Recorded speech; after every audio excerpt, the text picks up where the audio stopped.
اعوذ باللہ من الشیطان الرجیم بسم اللہ الرحمن الرحیم۔ السلام علیکم اسٹوڈنٹس، امید ہے آپ سب خیریت سے ہوں گے۔ اسٹوڈنٹ، ویڈیو سٹارٹ کرنے سے پہلے ہمارے چینل کو سبسکرائب کریں اور بیل آئیکن پریس کریں۔ اسٹوڈنٹ، ہم سورۃ انفال پڑھ رہے تھے۔ سورۃ انفال کے 5 رکوع ہمارے کمپلیٹ ہو چکے تھے اور 5 رکوع میں ہم لوگوں نے 1 to 44 تک آیات کا ترجمہ، وضاحت، اس سے ریلیٹڈ جتنے بھی MCQs، شارٹ کوسچنز اور لانگ کوسچنز تھے، الحمدللہ وہ ہمارے کمپلیٹ ہو چکے تھے۔ آج ہم پڑھیں گے سورۃ انفال کا رکوع نمبر 6، آیات 45 to 48۔ اسٹوڈنٹ، ہم اپنا لیکچر سٹارٹ کرتے ہیں۔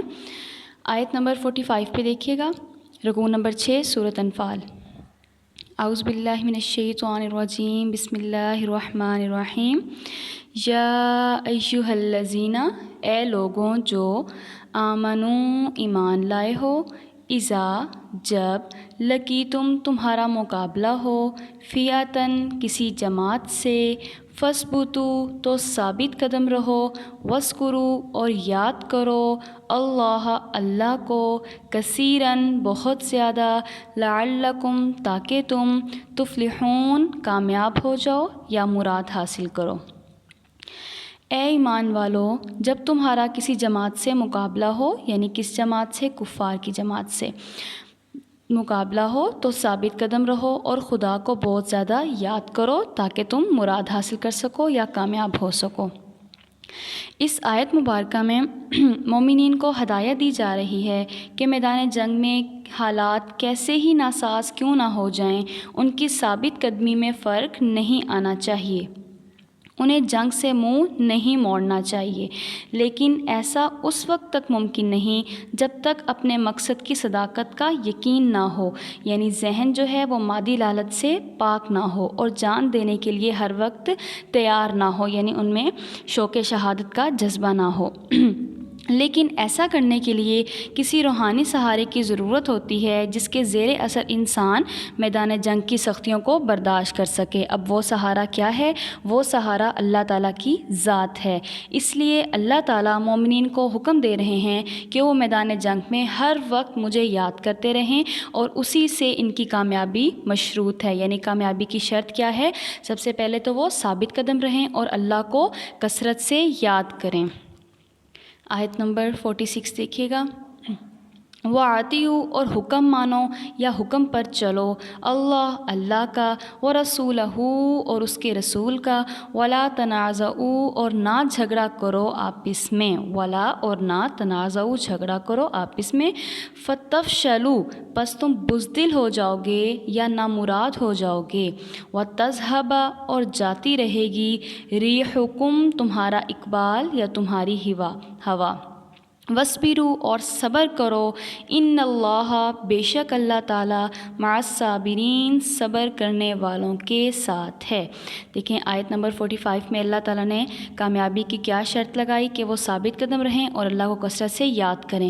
اب اس آیت مبارکہ میں اللہ تعالیٰ ان کو کس کام سے منع کر رہے ہیں؟ سب سے پہلے تو حکم دیا کہ وہ اللہ اور اس کے رسول کی اطاعت کریں۔ نمبر 2، آپس میں جھگڑا نہ کریں۔ آپس میں جھگڑا کرنے سے کیا ہوگا؟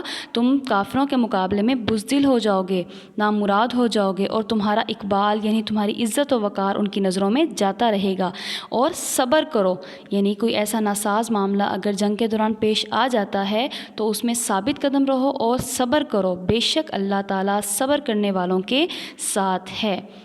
میدان جنگ سختیوں اور آزمائشوں کا دوسرا نام ہے۔ ظاہر ہے جب جنگ ہوتی ہے تو اس میں سختیاں بھی انسان کو برداشت کرنی پڑتی ہیں اور بہت سی آزمائشوں سے بھی گزرنا پڑتا ہے، تو جنگ جو ہے وہ سختیوں اور آزمائشوں کا دوسرا نام ہے۔ میدان جنگ کی سختیاں انسان کے مزاج اور قوت برداشت کو متاثر کرتی ہیں، رویوں میں تلخی آ جاتی ہے، معمولی سا اختلاف بھی زہر لگنے لگتا ہے، چنانچہ ایسے میں ضبط و تحمل سے کام نہ لیا جائے تو باہمی نفاق کی راہ جو ہے وہ ہموار ہو جاتی ہے اور وحدت کی جگہ انتشار جنم لینے لگتا ہے، جو کہ کسی طور پر بھی درست نہیں ہے۔ اسی لیے اللہ تعالیٰ نے اس آیت میں مومنین کو حکم دیا کہ وہ ہر حال میں اللہ اور اس کے رسول صلی اللہ علیہ وآلہ وسلم کی اطاعت کریں اور ہر ممکن کوشش کریں کہ آپس میں لڑائی جھگڑا اور نفاق پیدا نہ ہو، کیونکہ ایسا ہونے کی صورت میں اس کا فائدہ دشمنوں کو یہ پہنچے گا اور ناکامی نامرادی ہی حاصل ہوگی ان کو کیا پہنچے گا کہ ان کی نظروں میں تمہارا وقار، تمہاری عزت وہ جاتی رہے گی اور اس سے پھر تمہیں ناکامی اور نامرادی حاصل ہوگی، یوں بنا بنایا کام جو ہے وہ بگڑ جائے گا۔ اس لیے حالات کیسے ہی ناساز کیوں نہ ہوں، تم نے صبر و تحمل سے کام لینا ہے۔ یہ سب کیا ہیں؟ تمہاری کامیابی کی شرائط ہیں۔ ثابت قدم رہو، اللہ کو یاد کرو، اللہ اور اس کے رسول کی اطاعت کرو، آپس میں جھگڑا نہ کرو اور صبر سے کام لو کہ بے شک اللہ تعالیٰ صبر کرنے والوں کے ساتھ ہے۔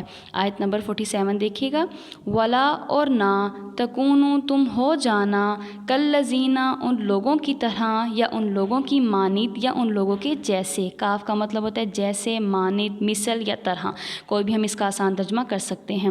خرجو نکلے، من دیارہم اپنے گھروں سے، بطرن اتراتے ہوئے، وریا الناس اور دکھانے کے لیے لوگوں کو، ویصدون اور وہ روکتے ہیں، عن سبیل اللہ اللہ کے راستے سے، واللہ اور اللہ بما ساتھ اس کے جو یعملون وہ کرتے ہیں، محیط احاطہ کیے ہوئے ہے۔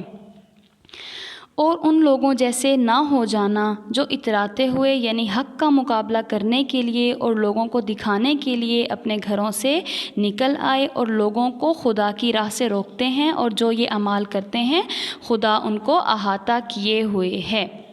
اب دیکھیے اس آیت مبارکہ میں اللہ تعالیٰ مومنین کو کس کام سے منع کر رہے ہیں؟ غرور اور تکبر سے۔ اس آیت میں کفار کی مثال دیتے ہوئے مسلمانوں کو جہاد سے متعلق ہدایات دی گئی ہیں کہ جیسے وہ لوگ غرور اور تکبر کا مظاہرہ کرتے ہوئے مسلمانوں پر لشکر کشی کے لیے نکلے تھے، تو تم جہاد کے لیے نکلتے وقت ایسا طرز عمل ہرگز اختیار نہ کرنا، کیونکہ یہ مومن کی شان نہیں، بلکہ تمہیں عاجزی اختیار کرنی چاہیے اور خلوص نیت سے کام کرنا چاہیے۔ جہاد کا مقصد تو اصل اللہ تعالیٰ کی خوشنودی ہوتی ہے، نہ کہ ریاکاری اور دکھاوا، کیونکہ اگر یہ ریاکاری اور دکھاوے میں اگر ہم اس کو بدل دیں تو وہ منافقت بن جاتی ہے۔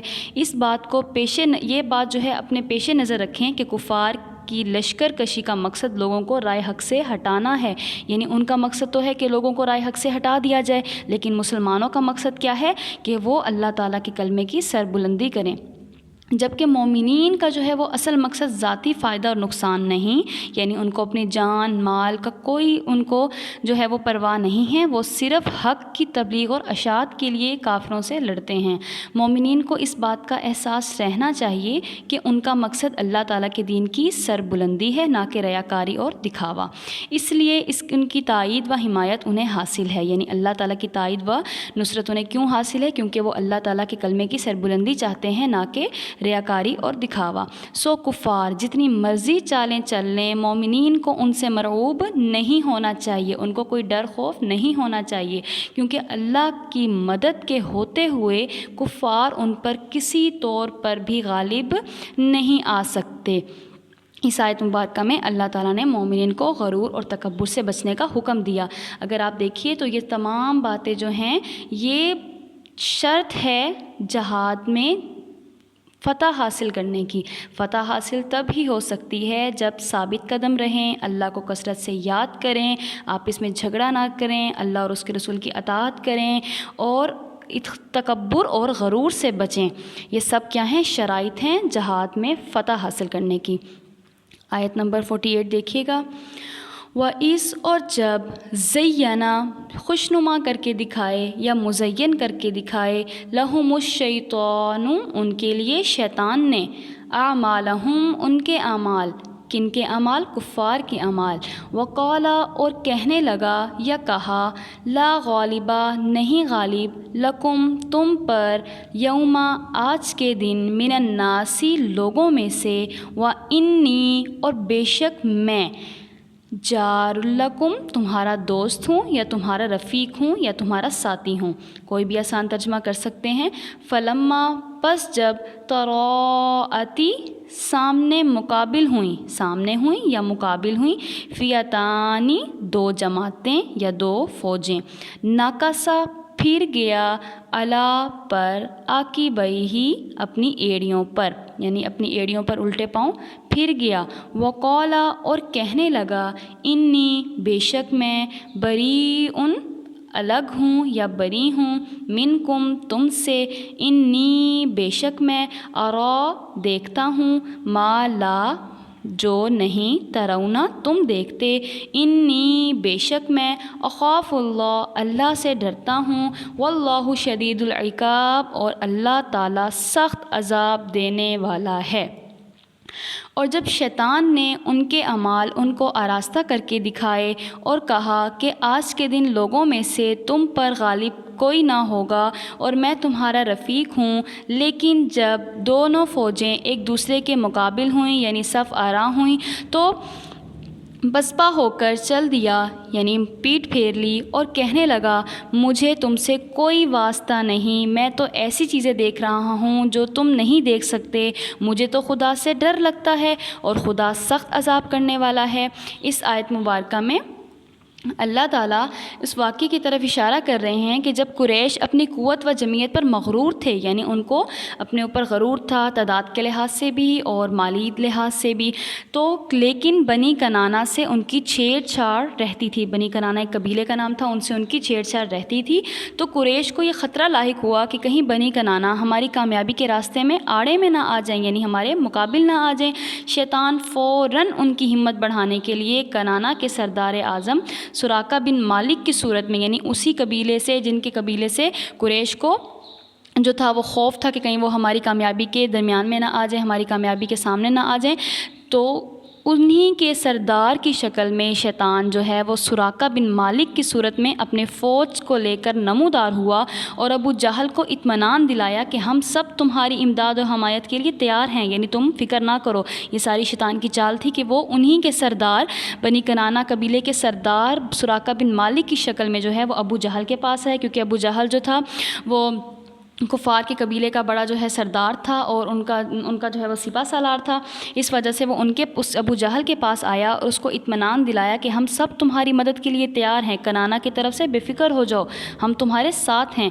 لیکن جب بدر میں زور کا دن آ پڑا، شیطان نے آسمان سے نازل ہوتے ہوئے فرشتوں کو دیکھا، کیونکہ اللہ تعالیٰ نے اس جنگ میں مسلمانوں کی مدد فرشتوں کے ذریعے کی تھی جو نظر نہیں آ رہے تھے، لیکن شیطان نے جب آسمان سے نازل ہوتے ہوئے فرشتوں کو دیکھا تو ابو جہل کے ہاتھ سے ہاتھ چھڑا کر بھاگ گیا، اور ابو جہل نے کہا سراقہ عین وقت پر دغا دے کر کہاں جا رہے ہو؟